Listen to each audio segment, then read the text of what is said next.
বিমল শঙ্কর নন্দর কাছে আসবো। বিমল শঙ্কর বাবু, অধিকাংশ সময়টা অনির্বাণ খুব প্রত্যাশিতভাবে রাজ্যপালের জন্য ব্যয় করেছেন, যাতে ওই ঢালটাতে বাকিটাকে ঢেকে রাখা যায়। কিন্তু ঢেকে রাখা যাচ্ছে কি সত্যি? দলবাজিটা, মাফিয়াও আমার, উপাচার্যও আমার, উদ্দেশ্যটা তো এই।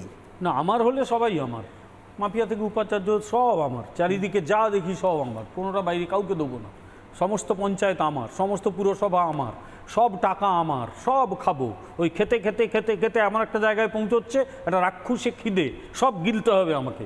তা নইলে বিশ্ববিদ্যালয় ছাড়বো না, কলেজ ছাড়বো না, স্কুল ছাড়বো না, কিচ্ছু ছাড়বো না। আসলে একটা অদ্ভুত লাগছে অনির্বাণের কথায়। আমি কাল থেকে অনির্বাণের কাছে আশা করবো সিপিএমের বিরুদ্ধে ও কোনো যেন সমালোচনা না করে। তার কারণ নির্বাচনে জিতলে যা খুশি তাই করা যায়। আরে সিপিএম তো 1982 থেকে 2011 অবধি, মানে 2006 অবধি জিতে এসেছে। তাহলে অনিলায়ন বলে কিচ্ছু নেই, মিথ্যা কথা একদম। তা তৃণমূল ওগুলো সমালোচনা করে কেন? আমি কিন্তু সমালোচনা এখনও করি, তখনও করব। আমি 1986-87 সাল থেকেই উচ্চশিক্ষা ব্যবস্থায় আছি।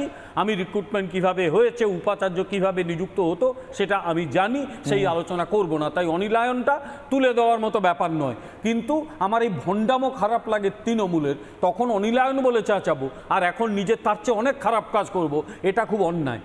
আমি একটা কথা বলি অনির্বাণ, আমার মনে আছে হাওড়ার একটি কলেজে আমি পড়াতাম, ট্রেনে করে যেতাম। ওই কিছু বাচ্চা ছেলে, ওরা কেউ অদ্ভুত অদ্ভুত গান গাইতো, ওই দিকে হাতে লাঠি না নিজের পিঠে মারতো প্রচন্ড জোরে, তখন এই জামা খুলে ফেলতো খালি ইয়েতে।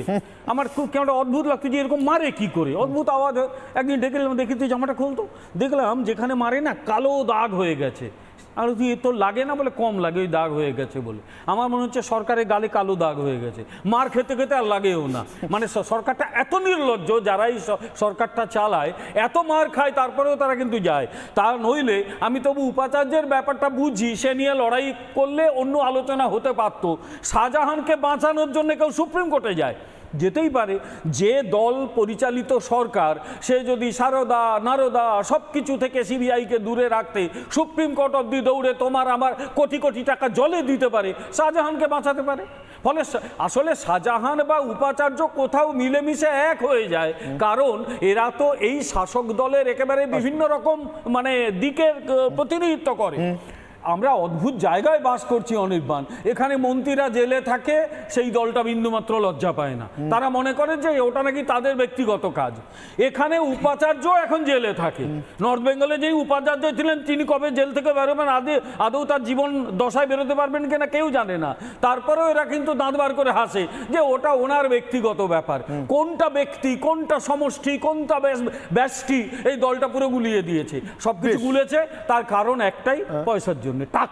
টাকা ইনকাম করবো, সব জায়গা থেকে নেবো, বিশ্ববিদ্যালয়ে যা আছে নেবো, কলেজে যা আছে নিয়ে নেবো, রিক্রুট করে টাকা নেবো, স্কুলের টাকা। আমি তো বলছি স্কুলের টাকা, স্কুলের রিক্রুটমেন্টের টাকা কত হয়েছে কিছু একটা বোঝা যাচ্ছে। আমি চ্যালেঞ্জ করছি, কলেজ বিশ্ববিদ্যালয়ের রিক্রুটমেন্টের ঝাঁপিটা খোলা হোক। অ্যাটম বোমা রয়েছে ওর মধ্যে, অ্যাটম বোমা রয়েছে। ওই জন্য কি ওখানে উপাচার্য রেখে দেওয়ার? আমি জানি না, ওর মধ্যে অ্যাটম বোমা রয়েছে। সে মামলা কোনোদিন হলে বোঝা যাবে। আমি বলে দিয়ে যাচ্ছি।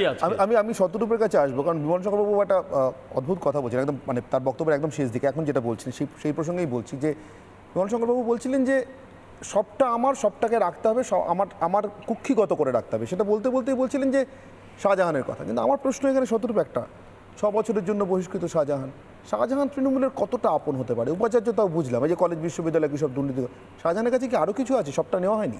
হ্যাঁ, 100 বার। আমি জাস্ট এই কথায় আসার আগে আমি একটা কথা বলি অনির্বাণ। আমি আমার নিজের জায়গা থেকে আমি যতদূর এখনো পর্যন্ত শুনেছি বা জানি, তাতে আমার মনে হচ্ছে এই উপাচার্য নিয়োগ নিয়ে যে খবরটা তোমরা দেখাচ্ছ, যেভাবে দেখাচ্ছ, তোমাদের দেখানোর মধ্যে কিন্তু একটা তথ্যের ভুল আছে। তথ্যের ভুলটা হচ্ছে এই যে আজকে সুপ্রিম কোর্টের রায়েতে কোথাও এটা বলা হয়নি যে সিলেক্ট কমিটি সুপ্রিম কোর্ট গঠন করবে, তারা 3টে নাম পাঠাবে এবং ফাইনাল নামটা রাজ্যপাল বেছে নেবেন। আমরা যে দেখাচ্ছি তাতে বলা আছে ইউ ললিত গঠন করে দেবেন, সেই ইউ ললিতের নামটাও সুপ্রিম কোর্ট ঠিক করে দিয়েছে। ঠিক করেছেন, সেই ইউ ললিত যিনি, উনি 3টে নাম পাঠাবেন এবং একটা নাম রাজ্যপাল ফাইনালাইজ করবে। এটাই ভুল তথ্য। না, রাজ্যপাল ফাইনালাইজ করবে তা বলি না। আমি শুনেছি ময়ূক যখন ওখান থেকে এটা দিচ্ছিল, আমি একবার চালিয়ে দেখো। আমি ময়ূক তো দেয়নি শতরূপ, পুরো আমি গলাটা যা শুনলাম। তুমি যখন এখানে বলছিলে একজন ওখানে খবরটা তোমাদের পড়ছিল না, আমি শুনলাম ময়ূকের গলা। না, আমারই গলা ছিল শতরূপ। আমি আবারও বলছি, আমি ক্লিয়ার করে দিচ্ছি যে বেছে নেবেন রাজ্যপাল, ইউ ললিত সার্চ কমিটি তৈরি করবেন। সার্চ কমিটি 3টে নামের আদ্যক্ষর অনুযায়ী মুখ্যমন্ত্রীকে পাঠাবে। মুখ্যমন্ত্রী সেই আদ্যক্ষরের অনুযায়ী, ক্রম অনুযায়ী পাঠানো নামের মধ্যে থেকে নিজের পছন্দের নাম উপরে আলাদা করে ক্রমতালিকা তৈরি করে পাঠাতে পারেন, কাউকে অপছন্দ করলে সেটাও লিখে পাঠাতে পারেন, ফাইনালি রাজ্যপাল তার মধ্যে থেকে একজনকে বেছে নেবেন। এইটা বোধহয় ঠিক নয়, আমি যতদূর শুনলাম রাজ্যপাল একজনকে বেছে নেবেন না, মুখ্যমন্ত্রী যে নামটা পাঠাবেন তাকে রাজ্যপাল সই করে দেবেন। না, রাজ্যপালের বেছে নেওয়ার কোনো বাধ্যবাধকতা নেই। হয়তো আমি ভুল বলছি, হয়তো তুমি ভুল বলছো, কিন্তু খুব সম্ভবত আমি এক্ষেত্রে ভুল বলছি অর্ডারে না। যা আছে তাদের রাজ্যপালের বেছে নেওয়ার কোনো বাধ্যবাধকতা নেই। খুব সম্ভবত- মুখ্যমন্ত্রীর পছন্দকে পছন্দ করার কোনো বাধ্যবাধকতা রাজ্যপালের নেই। খুব সম্ভবত তা নয় যে আমি তাহলে এই শোয়ের পরে আমাকেও মেলাতে হবে, তোমাকেও মেলাতে হবে, কিন্তু খুব সম্ভবত মুখ্যমন্ত্রী 3টে নামের মধ্যে থেকে একটা নাম ফাইনালাইজ করবেন এবং সেটা রাজ্যপাল ওটা সই করে পাঠাবেন। না, না। যদি মুখ্যমন্ত্রী এটা শুধু হয়ে থাকে, ক্রমতালিকা দিয়ে পাঠাবেন, তোমার এক, কথা দুই, যদি তিন। ঠিক হয়ে থাকে সেক্ষেত্রে আজকে রাজ্য সরকার হেরে গেছে, যদি আমার কথা ঠিক হয়ে থাকে তাহলে রাজ্যপাল হেরে গেছে। কিন্তু আমি যতদূর তথ্যটা জানি এখনো পর্যন্ত, আমি খবরে যা দেখেছি অন্যান্য চ্যানেলে এবং তোমাদের চ্যানেলে আমি এখন এসে শুনলাম বা আমি যতটা রিপোর্ট দেখলাম, আমি তাতে অর্ডারটা পড়ে একটা নাম ফাইনাল করে মুখ্যমন্ত্রী পাঠাবেন, সেটা রাজ্যপাল বেছে নেবেন। এই গেল এক। তা যদি হয়ে থাকে তাহলে রাজ্যপাল এই গোটা প্রক্রিয়ার বাইরে চলে গেলেন সুপ্রিম কোর্টের রায়। এই গেল এক। দ্বিতীয় কথা হচ্ছে যেটা শাহজাহানকে নিয়ে, দেখো অনির্বাণ, এটা শাহজাহানকে নিয়ে আমরা প্রথম দেখছি না। প্রতিটা ক্ষেত্রে যতগুলো দুর্নীতির মামলা হয়েছে প্রতিটা ক্ষেত্রে আমরা দেখেছি আমাদের ট্যাক্সের টাকায় যে সরকার 100 দিনের কাজের টাকা চেয়ে সুপ্রিম কোর্টে যেতে পারে না, সেই সরকার একের পর এক ক্রিমিনালকে বাঁচানোর জন্য সুপ্রিম কোর্ট পর্যন্ত গেছে আমাদের ট্যাক্সের টাকা। এবং বিমলবাবু যেটা বলছেন ঠিক কথা, হয়তো ওদের গালে কালো দাগ পড়ে গেছে, কিন্তু আমি এটাও বলছি বিমলবাবু, কালো দাগটা কিন্তু আমাদের গালেও পড়ে গেছে। কালো দাগটা সেই সমস্ত বিজেপি সমর্থকের গালেও পড়ে গেছে যারা ভেবেছিলেন যে সিবিআই ইডি তদন্ত করার ফলে এই দোষীদের ফাইনাল বিচারটা হবে, ফাইনাল শাস্তিটা হবে। আপনি অন্যের গালের কালো দাগটা দেখতে পাচ্ছেন, নিজের গালের কালো দাগটা দেখতে পাচ্ছেন, আয়নার সামনে দাঁড়াচ্ছেন না বলে। এইটা কিন্তু ঘটনা। দেখুন আজকে অনির্বাণ যে কথাটা বলছে যে সাকসেস রেট কত ইডি সিবিআইয়ের, পাল্টা এই প্রশ্নও করা যায় যে তৃণমূলের দুর্নীতিকে ধরার প্রশ্নে রাজ্যের পুলিশের সাকসেস রেট কত। পার্থ চট্টোপাধ্যায়ের খাটের তলা থেকে কি ওনার বান্ধবীর খাটের তলা থেকে টাকা বার করে আনার ক্ষেত্রে রাজ্যের পুলিশের সাকসেস রেট কত।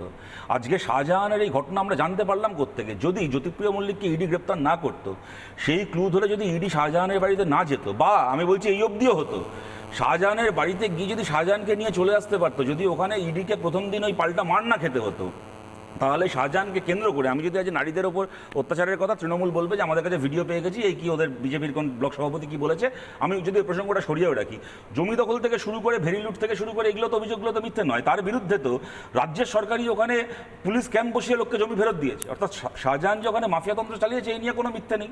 এবার এইটাকে ধরার প্রশ্নে রাজ্যের পুলিশের সাকসেস রেট কত, সেটাও শূন্য। আবার এটা ঘটনা যে ইডি সিবিআই সাকসেস রেটও শূন্য। এবং দেখো অনির্বাণ, একটা কোনো তদন্ত, যদিও বলে যারা আইন জানেন তারা বলেন যে পারফেক্ট ক্রাইম বলে কিছু হয় না, অপরাধী কোনো না কোনো একটা মানে ক্লু রেখেই যায়, যে কোনো ক্রাইমই মানে তদন্ত করে ধরা যায়। আমি যদি ধরেও নিই যে মনে করো নারদার চুরিটা এত ভালো করে করেছে, কোনো প্রমাণ নেই, কি সারদারটা এত ভালো করে করেছে, কোথাও কোনো প্রমাণ নেই। আজ পর্যন্ত ওদের একটা অপরাধের কোনো প্রমাণ নেই, না সারদা, না নারদা, না চাকরি দুর্নীতি, না তোমার গরু পাচার, না বালি পাচার, না সন্দেশখালিটা নয় ঠিক আছে কয়েক মাসে হয়েছে, না তোমার আমি বলছি তোমাকে নির্বাচন পরবর্তী সন্ত্রাস, যেটা নিয়েও সিবিআই তদন্ত চলছে 2021 সাল থেকে। বিজেপির নেত্রী প্রিয়াঙ্কা দেবরেপাল মামলা করেছিলেন, সেই মামলার রায়ে সিবিআই তদন্ত হয়েছে। একটা ঘটনার কোনো তদন্ত শেষ হলো না।